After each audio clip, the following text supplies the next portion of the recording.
Sometimes when I miss you, I put those records on. Someone said you had your tattoo removed. Saw you downtown singing the blues. Never planned that one day I'd be losing you in another life. I would be your girl, and we keep all our promises.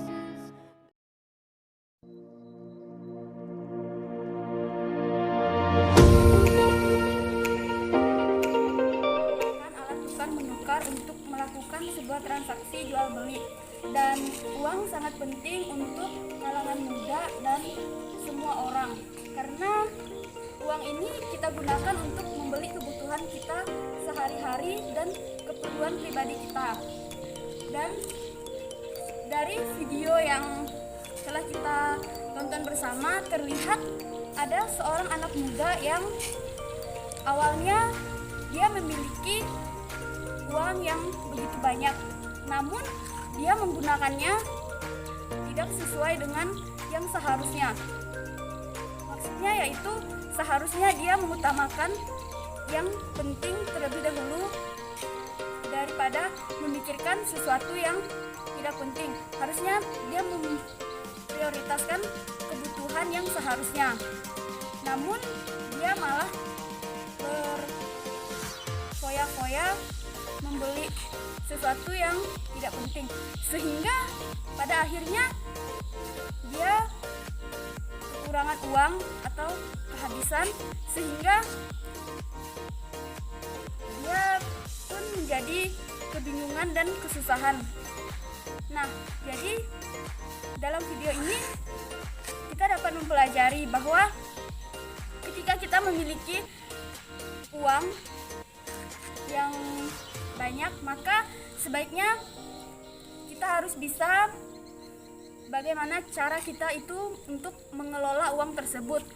Harus melihat mana yang menjadi sesuatu yang penting dan tidak penting. Kita harus melakukan sebuah pencatatan juga untuk kebutuhan-kebutuhan kita sehari-hari, sehingga ada uang yang bisa kita sisihkan dan ada uang yang kita gunakan untuk kebutuhan kita. Baiklah, kali ini saya akan menjelaskan tips and tricks untuk menghemat uang, terutama bagi kita yang berada di perantauan. Sehingga pada saat kita memiliki uang lebih, jadi kita harus, ketika kita ingin membeli sesuatu, maka kita harus melihat antara keinginan dan kebutuhan.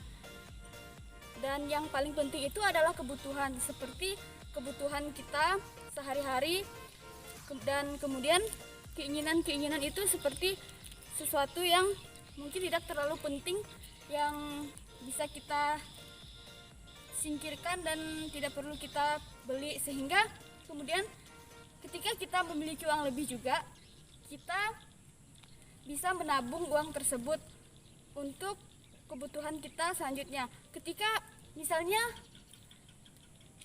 orang tua kita juga tidak memiliki keuangan yang membaik, sehingga ketika kita berada di perantauan tersebut, kita bisa menabung dan kita bisa memiliki uang. Jadi kita tidak kesusahan dalam keuangan. Dan kita juga seharusnya ketika kita memiliki uang, kita tidak harus merasa kita itu sebagai seorang yang banyak uang, namun kita harus bisa mengelola keuangan tersebut dengan baik, sehingga kita juga bisa, ketika kita punya uang lebih, kita juga bisa berinvestasi atau kita membuka usaha sendiri, sehingga kita tidak merugikan orang tua kita yang mengirim uang kepada kita, namun kita juga bisa menggunakan uang tersebut untuk diri kita, dan kita juga bisa mengembangkan uang tersebut untuk berinvestasi atau membuka usaha, sehingga hal ini sangat baik.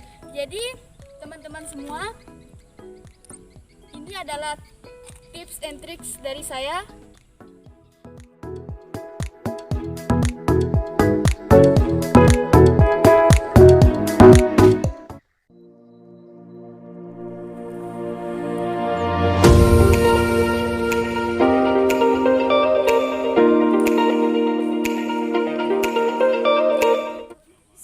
Sahabat-sahabat muda dimanapun Anda berada. Saya menyapa sahabat-sahabat muda di luar sana.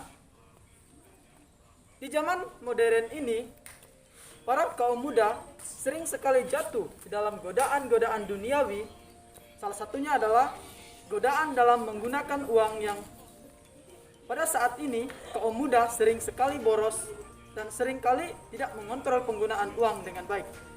Oleh karena itu, pada saat ini saya akan menjelaskan bagaimana tujuan literasi keuangan secara khusus untuk sahabat-sahabat muda di luar sana.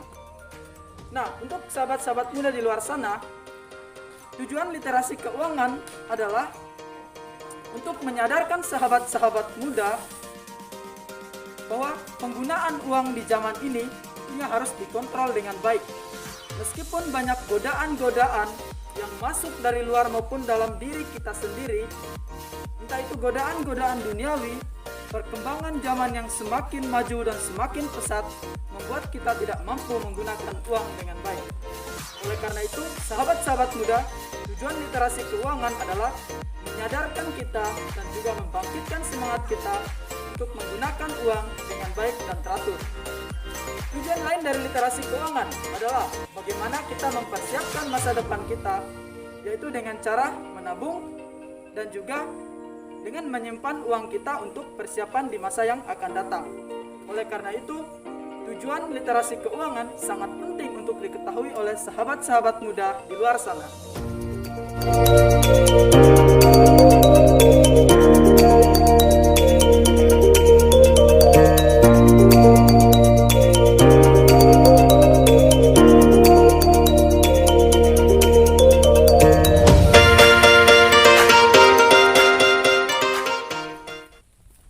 Sahabat-sahabat muda,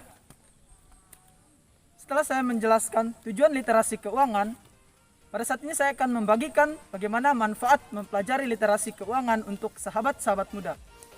Sahabat-sahabat muda, literasi keuangan sebagai salah satu langkah untuk menyiapkan masa depan secara khusus dalam mengelola uang, maka dari itu manfaat yang timbul dari literasi keuangan sangat banyak. Tentunya dapat memotivasi kita untuk mempersiapkan masa depan. Ada beberapa manfaat mempelajari literasi keuangan. Yang pertama, itu lebih mengontrol bagaimana pengeluaran uang kita atau bagaimana penggunaan uang kita pada saat ini. Manfaat yang kedua, kita dapat mempersiapkan masa depan kita, yaitu melalui menabung yang kita mulai hingga dari saat ini. Oleh karena itu, manfaat literasi keuangan sangatlah penting untuk kita ketahui, untuk kita terapkan, dan untuk kita jalankan dalam kehidupan kita. Sahabat-sahabat muda di luar sana, pada saat ini juga saya akan membagikan bagaimana cara kita membuat catatan keuangan. Mengetahui pencatatan keuangan berarti kita mengetahui bagaimana pemakaian uang kita atau penggunaan uang kita, yaitu pengeluaran dan juga pemasukan kita. Jadi yang dimasukkan dalam pencatatan keuangan adalah berapa uang yang kita keluarkan dan juga berapa uang yang kita dapatkan. Oleh karena itu kita dapat dengan mudah mengetahui bagaimana penggunaan uang kita, apakah kita boros, apakah kita hemat. Oleh karena itu tujuan literasi keuangan, manfaat dan juga pencatatan adalah suatu komponen yang menjadi satu. Oleh karena itu tiga komponen ini dapat memudahkan kita dalam pemakaian uang kita.